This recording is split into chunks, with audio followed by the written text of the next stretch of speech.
Hello. Today we will learn chemistry. You must be wondering, a person who teach stock market and investing is why going to start teaching chemistry now? Well, because to understand today's investment fully, you need to understand those basic chemistry which you have learned when the very first time you were introduced to periodic table. AU and AG, gold and silver. These are those two metals which are kept on the bottom of the reactivity table. These are those two elements which are metals, obviously, are the least reactive metals on periodic table. What does it mean? It simply means in common language that it don't lose its shine. Yes, I'm going to talk about gold and especially about two things. One, that the government has launched a bond. Government call it gold sovereign bond, and these schemes are not new. They are running from last 2-3 years, and but these days you might be getting a lot of call. Unlike you might not be getting so frequent call in 2018 or 17 what you would be getting right now, or even in 19 what you would be getting right now from your financial advisor or from different broking companies. So obviously in my webinars also many people ask about government sovereign bond. So I'm going to discuss that today, but I'm not going to discuss only about this bond scheme, but also about the fundamentals of gold. And we will start with that.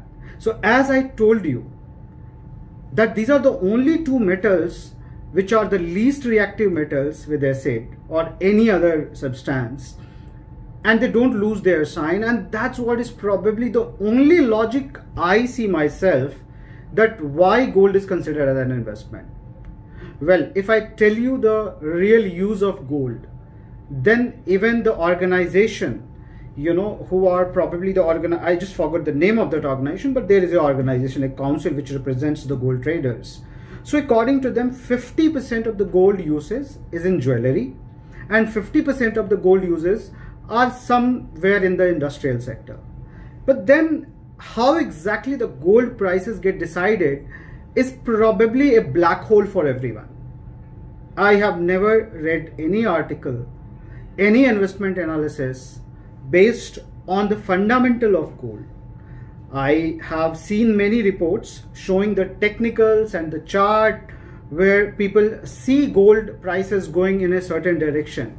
I had seen a similar rally in gold and silver way back in 2008-2009, where people predicted about silver. It went up to 80,000 also, but from last 10 years I can see that it is trading at anything around 40,000 rupees average. It even came down to 30,000. Why I'm telling you the history? Because as I keep telling, we'll learn a lot from history. So as I told you, probably there is no fundamental for gold. At least that is not what I got anywhere to read. Okay, even if the industrial use is there are enough replacement of gold where gold can be replaced in the industrial use. Regarding the prices, if tomorrow all Indians decide to dump gold, which we will never do, obviously, it's very fascinating and personal thing for us, it's very emotional thing for us, it's very cultural thing for us, culturally probably screwed up thing also. We always chose to give property to our sons and chose to give gold to our daughters, and that's a probably cultural bias we had towards son and daughter, and we all know that. Good that the young generation or the new generation is not doing it, but the fundamental of gold is more to do cultural in at least our society. And trust me, our society, India, is deciding the price of the gold, because 50% of the consumption is jewelry, and India is the biggest consumer of jewelry, gold jewelry, right? So this is all I have when I have to tell you about the fundamental of the gold. Now, coming back to government bond, well, be it physical gold or ETF or government bond, at the end of the day, you are investing into gold. So right now, if gold is trading between, some people who would see this video may find that the gold is trading at 45,000 rupees. Some people may find this video little late and see that gold is trading at 50,000 rupees also. So for all of you, I want to tell you one thing, that whether you buy one gold ETF or buy government bond scheme, at the end of the day, you are investing into gold. So if gold has run up to 45,000, 46,000, 47,000 from 30,000, then it means people who invested a year back may have made 50% return. But what about those people who invested way back in 2010, 2011, when it touched to 34,000 and it was under 34,000 few months back, till few months back. So for those people, the wait period is a complete 10 years or 8 years or 9 years, which means they have taken a hit of 50% on the opportunity cost. If someone would have put that money into FD, that FD would have also given a similar kind of return, where 34,000 would have become 48,000, 47,000. So whatever the rally which has come in gold is, this is how all the rally in gold come. It stays in a zone for 5, 6, 7, 8 years. Then the cyclical recession come, where people, small investors and big investors, look for safer havens, be it US Treasury bond or gold, which are considered the safest investment, because one is one of the established economy and another is one of the oldest investment asset class. We have total 4 asset class: gold, real estate, equities and fixed income instrument. For a common investor, that fixed income instrument can be your fixed deposits, just to give an example. So yes, so every time when the recession comes, every time when the market crashes, people side their money, put their majority of the investment into gold, considering it a safe haven. But does this mean that gold will go to 70,000 also? I have seen many newspapers where people are claiming it will go to 80,000 or 85,000. For a common investor, I have only one suggestion, that follow the classical example of portfolio management, where you must decide that how much is going to be your total exposure into gold investment. Once you have decided that, then only decide whether you want to go through physical gold because of the cultural compulsion. Because even if you go and buy gold ETF and you think that your wife is not going to pester you to buy further physical gold, then you are wrong. You might end up buying gold for your daughter, your wife, and at the same point of time, just because of someone have advised you, you may buy ETF and sovereign bond also. So make sure, because of this euphoria, you are not overexposed to the gold investment. That's one advice probably I want to give. Okay. Now, let me explain about ETF and gold and sovereign bond so that you can take a judgment, informed decision. So physical gold have its obviously disadvantages, but then it's very unsafe also these days to wear gold. And I mean, if you're beautiful, you are always beautiful. Doesn't matter you are with jewelry or not. And if you are healthy, you will be more beautiful, rather, I would say. So health should be your priority and not buying the physical gold. But then I can understand that many of the people who are going to take decision, men or women, they would be the slave of their own desire. And if their desire is to wear gold, they will not resist. If I have a desire to buy AirPod, I'll buy it. Obviously, the value is something which I will perceive, So something which you perceive as a value because of the cultural compulsion, you will invest through that. Then comes the ETF. So ETF is nothing but one financial instrument which track gold. So if gold, so let's say this is one instrument, and this is one paper. There is one paper, probably this is that paper, where I have written that you can buy this paper, which I will call ETF, and it will appreciate in the same proportion or the same rate what this instrument is going to appreciate. So let's say gold is 45,000, you are investing, and gold is going to 50,000 rupees. You will get that 5,000 rupees extra if you are invested into ETF. However, there will be small fund management fee from the ETF companies, but that will be very small, let me tell you. So you don't give making charge, you don't have the fear for losing physical gold or the theft, are the advantages of buying the ETF. However, the liquidity part, if I tell you, then liquidity is also good. There are certain companies which have launched ETF, gold ETF, and there is enough liquidity. You can buy today and sell tomorrow. Obviously that will become trading, which I don't promote anyway, but if at all you need a little amount out of the total amount you have invested in ETF, you can certainly take that out.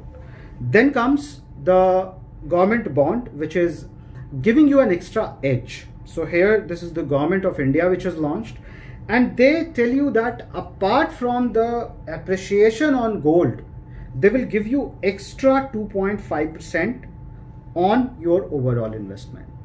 So that comes as a bonus. However, I'm sure you must be wondering that if ETF is not giving that extra 2.5%, if gold, if you're going to buy, it is going to attract certain, certain physical gold you will buy, and again there will be some transactional cost there, then why government sovereign bond is giving you 2.5 extra? So one, it is a government bond. Second, you will have a lock-in period of 7 years. Though government says that they will be tradable instrument, you will be able to trade also like ETF, but you need to check the liquidity, whether there are enough liquidity, and since government is launching it every month or in every regular interval of time, sometime, I mean, as far as I know, I think many issues has come and there are more issues are about to come.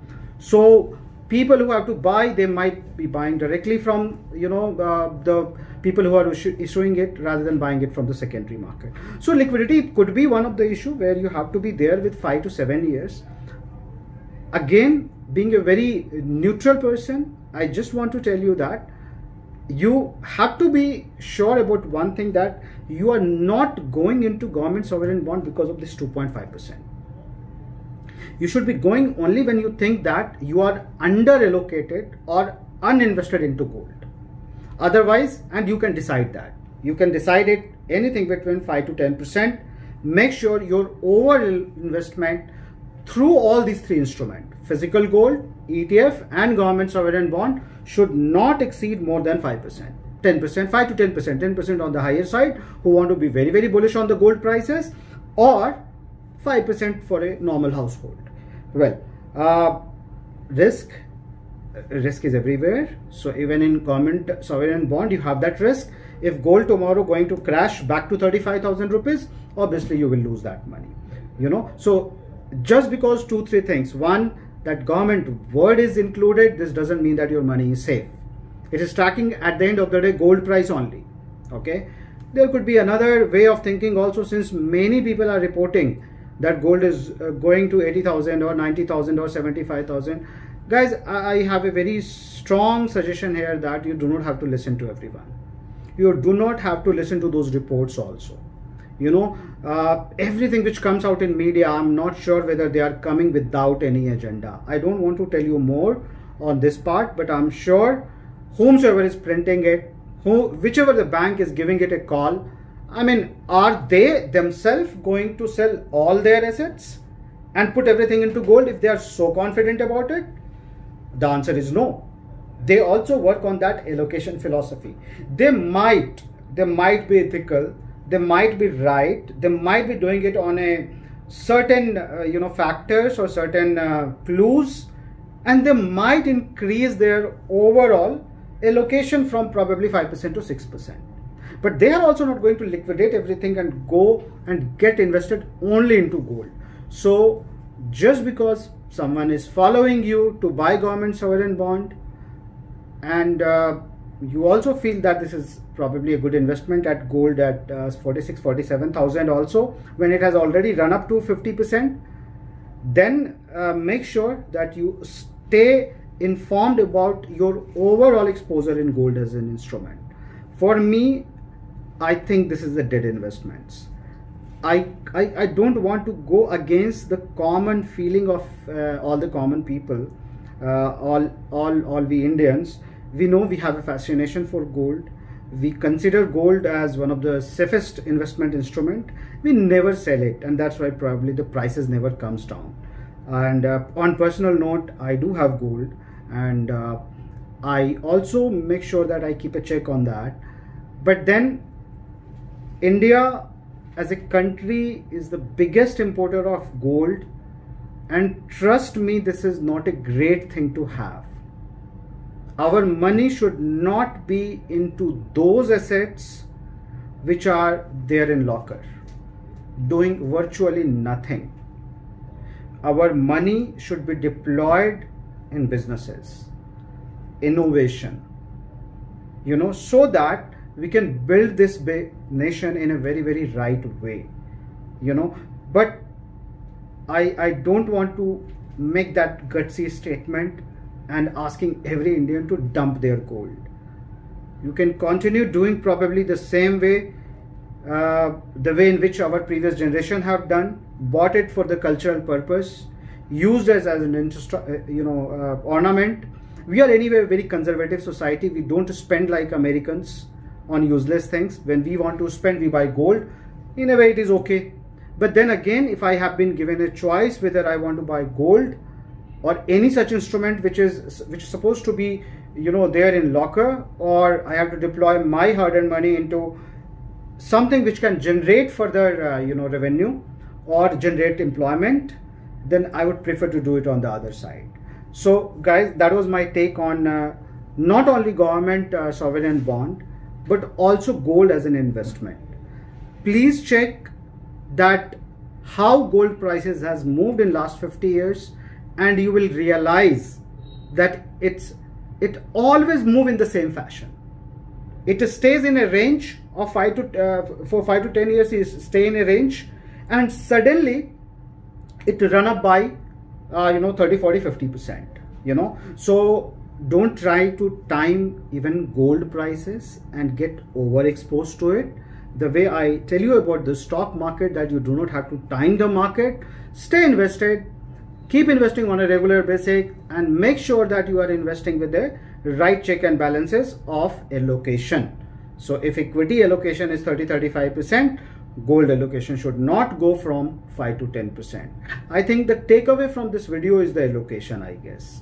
And also one fact that you all get aware that virtually or in any way, basically, there is no fundamental method to find what should be the right price of gold, right? You would have seen crude getting traded at $140 a barrel. It went to even negative price, one day. So having extra exposure on something whose fundamental you don't understand could be suicidal for your overall financial position. However, I told you the difference between gold ETF, sovereign bond, and physical gold. If at all you want to stay invested into gold, choose your instrument carefully, and by knowing the differences which I told you. Well, thank you very much. I made this video for all the learners who were asking me about my views on government sovereign bond, gold sovereign bond, and this is all it, guys. I'm not a gold expert, I'm not a commodity trader, so whatever the views I have given, they are purely my own my own way of thinking and assimilating informations. So thank you very much. Stay safe.